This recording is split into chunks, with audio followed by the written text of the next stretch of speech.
έχω την Βέφα Βουνοτρυπίδου, η οποία έχει τη χαρά να βρίσκεται στην θεατρική ομάδα Η Μικρή Αυλαία. Πρόκειται για την ομάδα θεάτρου της Πτολεμαΐδας. Και μάλιστα αυτή τη στιγμή μου έρχεται με τριπλό βραβείο και επένους από το Φεστιβάλ Ερασιτεχνικών Ομάδων Θεάτρου που τρέχει στο Θέατρο Κάπα, ή ολοκληρώθηκε μάλλον γιατί χθες έγινε η απονομή των βραβείων και των επένων. Και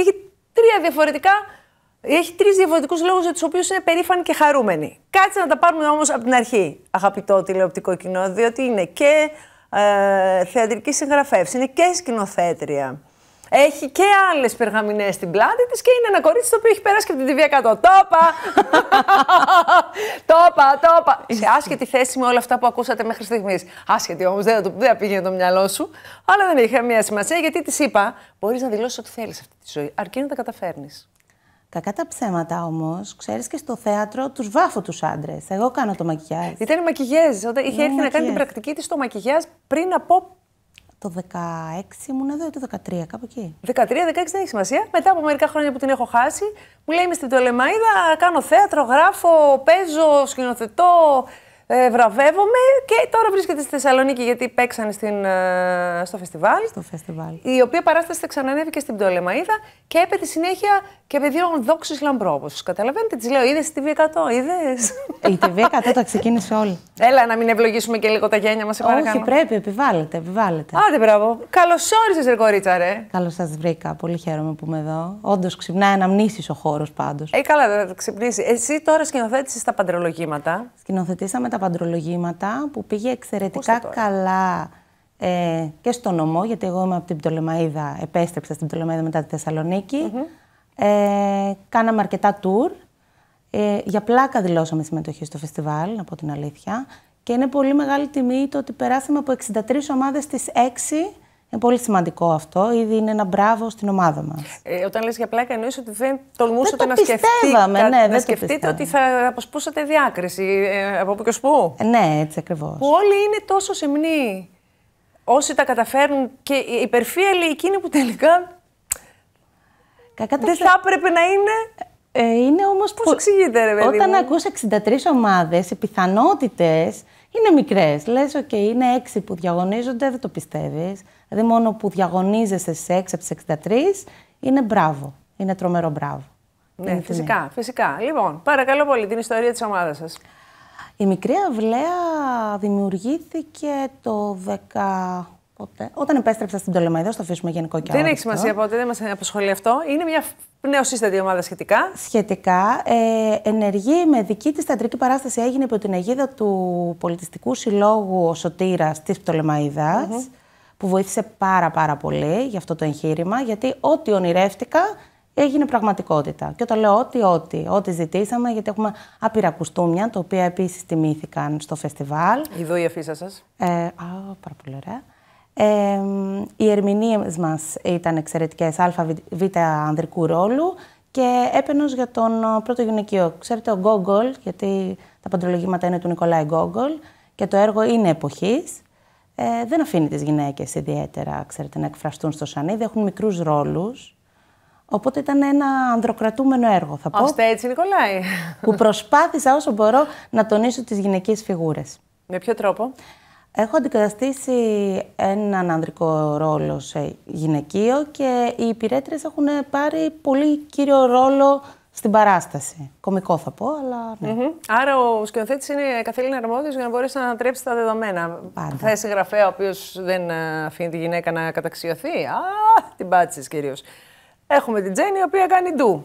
Έτσι, και επιβάλλεται νομίζω, επιβάλλεται. Φυσικά και αυτό μας δίνει και το βήμα να πούμε ότι αυτή τη βδομάδα θα κάνουμε και μία εκδήλωση για τις, κατά των κακοποιημένων γυναικών στην Πτολεμαΐδα. Πού?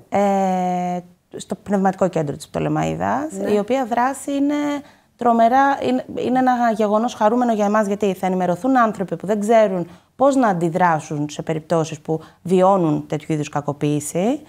Και δυστυχώς, όσο μαθαίνεις για αυτό το πράγμα, αντιλαμβάνεσαι ότι είναι γύρω μας. Πολλές φορές δεν του δίνουμε σημασία, πολλές φορές το αφήνουμε να συμβεί και σε εμάς, χωρίς να του δίνουμε σημασία και μας φθείρει. Πολύ σημαντικό είναι αυτό. Έχουμε ανθρώπους που μας κακοποιούν και ευθυρώμαστε και το αφήνουμε και εξελίσσεται χωρίς να έχουμε κάποιον να μιλήσουμε. Οπότε είναι μια ευκαιρία όποιος θέλει. Θα έχουμε την κοινωνική λειτουργό από το σπίτι των κακοποιημένων γυναικών. Αυτό είναι το πιο σημαντικό, νομίζω, και θα μας μιλήσει. Οπότε τα άλλα που θα κάνουμε 2 θεατρικά έργα, νομίζω είναι υποδιέστερα, αν μου επιτρέπεις, γιατί θα μας πει τι βιώνουν και τι μπορεί να κάνει, πώς να, συσσαγωγικά, αν μου επιτρέπετε τον όρο, σωθεί μια γυναίκα από μια τέτοια σχέση. Ναι, ρε παιδί μου, αλλά ξέρεις κάτι, όταν εμφανίζεσαι σε μια τέτοια εκδήλωση, ακόμη και να συμμετάσχεις εκεί και να είσαι παρούσα, με κάποιο τρόπο κάτι δηλώνει. Κάτι λες. Σίγουρα. Τόλμησα να έρθω και ας μην πω τίποτα, αλλά είναι το πρώτο βήμα και το επόμενο μπορεί να είναι να το πω. Οπότε βοηθάει. Πάρα πολύ. Είτε ως απλή διάλεξη, είτε και σαν θέατρο, είτε συνδυαστικά οι 2 εκδηλώσεις μαζί.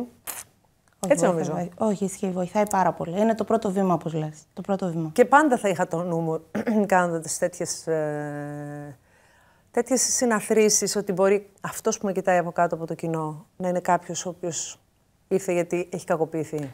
Σκέψου αυτό, δηλαδή θα προσπαθούσα με το βλέμμα μου να αναγνωρίσω στο βλέμμα των άλλων την ανάγκη για βοήθεια, πώς να σου το πω, την κραυγή για βοήθεια. Φαίνεται. Νομίζω όμως ότι, αν μου επιτρέπεις, γιατί και εσύ γυναίκα είσαι και όλοι στον κύκλο μας έχουμε έναν άνθρωπο που έχει κακοποιηθεί, αν μου επιτρέπετε, η πιο σύνθεση κακοποίηση συμβαίνει μέσα σε ένα γάμο, το οποίο δικαιολογείται γιατί λες είσαι παντρεμένη, πρέπει να το ανοιχτείς εκείνο και το άλλο. Δηλαδή, όσο διαβάζαμε γι' αυτό, μαθαίναμε γι' αυτό, βλέπουμε ότι λέγαμε δεν πειράζει. Δεν αντιλαμβανόμασταν ότι αυτό μας φθείρει και γι' αυτό καταστρεφόμαστε εσωτερικά.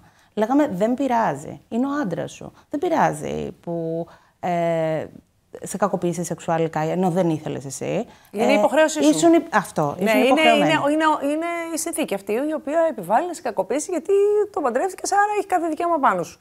Έτσι ακριβώς. Και όμως αναγνωρίζεται βιασμός και μέσα στην σχέση του γάμου. Καταπληκτικό. Έτσι ακριβώς. Καταπληκτικό. Θα πάρω τώρα το βιβλίο της Τζέννης. Εγώ την ξέρω Τζέννη. Με φωνάζουνε Τζέννη. Συγγνώμη. Με φωνάζουνε. Αλλά είναι βέφα. Ούψ. Είναι και τα 2. Ορίστε. Και είναι το θεατρικό της, το οποίο θεατρικό της είναι ιστορικό δράμα με τίτλο «Μοιραία καταδικασμένη», 1919. Αυτό το έργο δημιουργήθηκε και αναφέρει την ποντιακή γενοκτονία. Μ' άρεσε η Βέφα Τζέννη. Δεν έχουμε τίποτα ευχάριστο σήμερα, ναι. Αμάρε Βέφα Τζένη, δηλαδή με τρελαίνεις. Θα ξαναγυρίσουμε στα παντρολογήματα. Με τρελαίνεις. Δηλαδή. Ώστε έτσι, μοιραία καταδικασμένη. Έπρεπε να πάει το μυαλό μου. Δεν πήγε το μυαλό μου. Άκουσα πολλές πληροφορίες, δεν τις συνδύασα. Εσύ τα έλεγες με τον τρόπο σου. Εγώ τα έλεγα. Δεν τα άκουγα εγώ. Το ωραίο αυτού του έργου δεν είναι το περιεχόμενό του, που επίσης έχει καταγραφές. Πολύ θέλεις το μάχη για να μαθαίνεις το τι συνέβη. Γράφτηκε στον Ποντιακό Σύλλογο Πτολεμαΐδας. Το θέμα είναι ότι είναι πολύ δύσκολο να χωρέσεις το τι συνέβη σε αυτούς τους ανθρώπους σε ένα θεατρικό έργο 1,5 ώρας. Το έξυπνο, αν μου επιτρέπετε, είναι ότι έχω δέσει το αρχαίο ελληνικό δράμα, τη συγγραφή δηλαδή του έργου, είναι με αυτόν τον τρόπο, ως ένα αρχαίο ελληνικό δράμα, με χορό. Αυτό είναι το ιδιαίτερό του, νομίζω, που του τέριαζε πάρα πολύ. Έχει δηλαδή χωρικά κτλ. Εμφανίζεται ο χορός και υπάρχει προοικονομία και σου εξηγεί τι πρόκειται να συμβεί μετά στην επόμενη σκηνή. Κάθαρση. Έχει, από όλα έχει. Έχει και κάθαρση. Έχει. Γιατί φτάσανε στην Ελλάδα κάποια στιγμή. Έχουμε ένα ταξίδι το οποίο ήρθε στην Ελλάδα. Ακόμα και εδώ, βέβαια, αντιμετώπισαν κάποιες δυσκολίες. Βέβαια, στο τέλος, κακά τα ψέματα, σου μένει ένα σκουπιδάκι ότι θες να γυρίσεις στον τόπο σου, αλλά παραμένει και αυτός τόπος σου.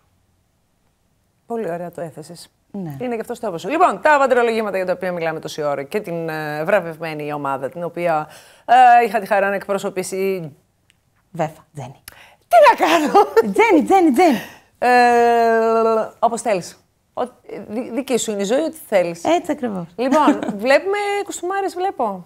Έχουμε απίστευτα κουστούμια. Είναι έπαινος και στην ενδυματολογία. Ναι, και στην ενδυματολογία. Ωραία. Η Όλγα Κακαράτζα επιμελήθηκε το ενδυματολογικό κομμάτι, το οποίο να πω ότι ήταν πάρα πολύ δύσκολο γιατί είχε αντίσει 11 βασικά 12. Πολύ πανί.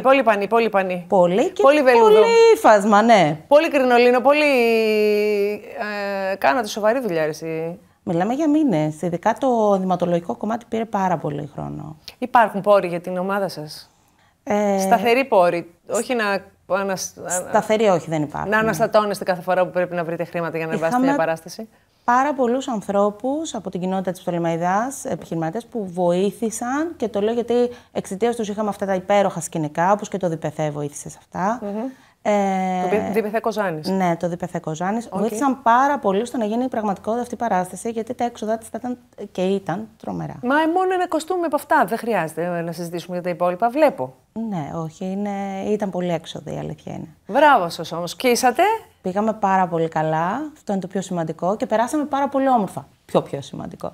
Το πιο σημαντικό. Γιατί το κάνουν για τη σωτηρία της ψυχής, που είναι πολύ μεγάλο πράγμα, έτσι. Και ελπίζουμε να μας δείτε κι εσείς. Τον άλλο μήνα ευελπιστούμε να είμαστε στη Θεσσαλονίκη. Θα σας καλέσουμε.